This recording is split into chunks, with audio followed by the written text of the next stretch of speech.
Hello fellow bibliophiles, and welcome back to Blatantly Bookish. I'm Marissa, and today I'm excited to share my Nonfiction November TBR with you. Nonfiction November is a month-long readathon hosted by the lovely Olive from A Book Olive. She is a big proponent of reading more nonfiction, and so in the month of November she hosts this readathon to encourage people to read more nonfiction. So I will link her videos down below. She is the queen of nonfiction and has some wonderful suggestions. And she has created some nice and broad challenges for us for this year.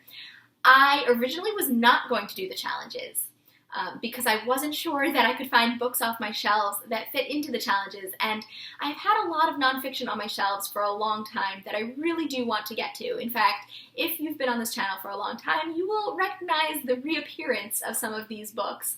I just haven't gotten to them yet, and I really would like to read them still. So they continue to appear on my TBRs. But then I gave it some thought. I was going through the challenges and I sort of warped the books I want to read to sort of fit into the challenges. Could I have gone to the library and done a better job and found books that more cohesively fit into the challenges? Of course I could have, but I really do want to read some books off my shelves this month. So I will go through the books. Please bear with me as to the interpretations of the challenges, because some of them are a bit far-fetched. But that's part of the fun. So the first book that I picked for the Challenge of Design is Etiquette in the 19th Century by Mallory James. Now, this book comes highly recommended to me by Katie from Books and Things. She absolutely loved it. It's one of her favorite nonfiction books, and I have a passion for learning about Victorian society and the 19th century in general, so I'm really excited to get to this one. I picked it for design for obvious reasons. The cover is quite beautiful, and it has some nice illustrations on the front there, as well as the pretty flourish on the top and bottom. But I also picked it for design for another reason. There is another definition to design besides the physicality of design. Design can also be purpose, planning, or intention that exists or is thought to exist behind an action, fact, or material object. And so etiquette in the 19th century is a way of designing oneself. The 19th century focused very heavily on appearance and how you present yourself to other people.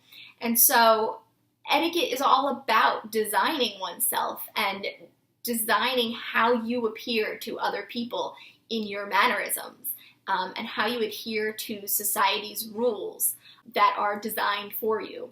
So I think this one is a little bit of a stretch in that sense for design, but look, it also has the really pretty cover, so, we could just go with that. Anyway, I'm really excited to get to this one. It is based on advice that is given in 19th century etiquette manuals, and I've heard that this one is heavily researched and very accurate, so I'm really excited to get to it. The next book is also related to Victorian society, but does not really have to do with any one of the challenges, but I've been meaning to read it for years at this point, and that is How to Be a Victorian, A Dawn to Dusk Guide to Victorian Life by Ruth Goodman. I guess it does have a pretty cover as well, but I just want to read it. I don't really think that it is the best choice for design. But anyway, Ruth Goodman is a historian who draws in this book from her real life experiences living as a Victorian. So she actually lived as a Victorian for a period of time, and I'm interested in seeing how much of this book is about her personal experiences and how much of it is just very well researched as a historian. So should be an exciting book. It's a little thick, which is probably why I haven't read it as of yet, but I'm excited to get to it. The next challenge is sport, and bear with me because this one is the biggest stretch.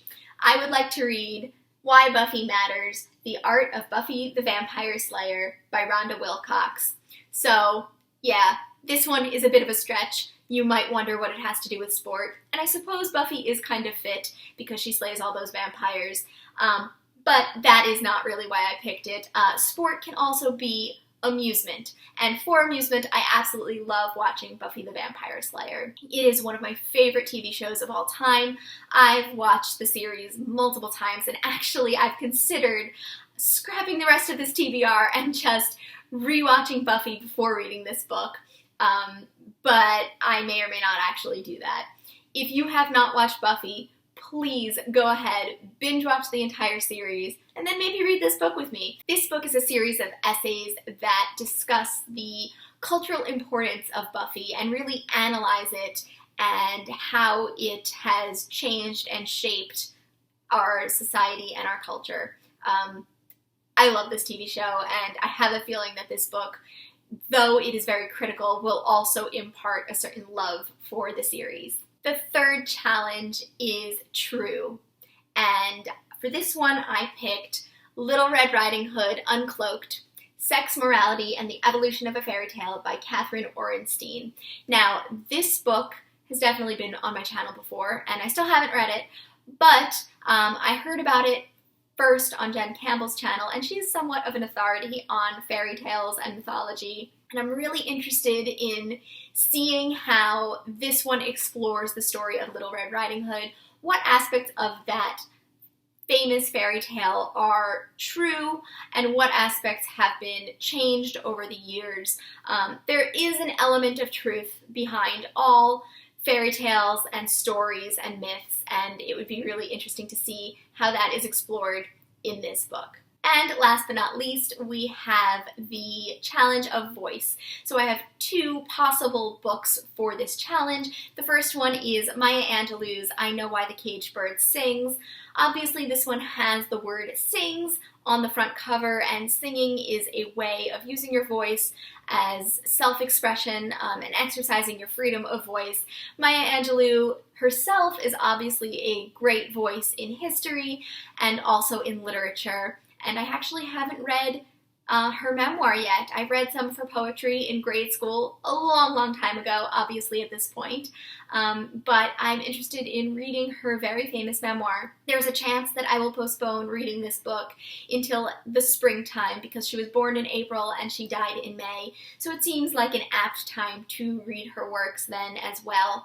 But I also might get to it in November, we'll see. And the last book for voice is a book of one's own, People and Their Diaries by Thomas Mallon. Now, this book is not just one voice, but many voices. It actually features snippets from different famous authors' diaries and shows how they express themselves.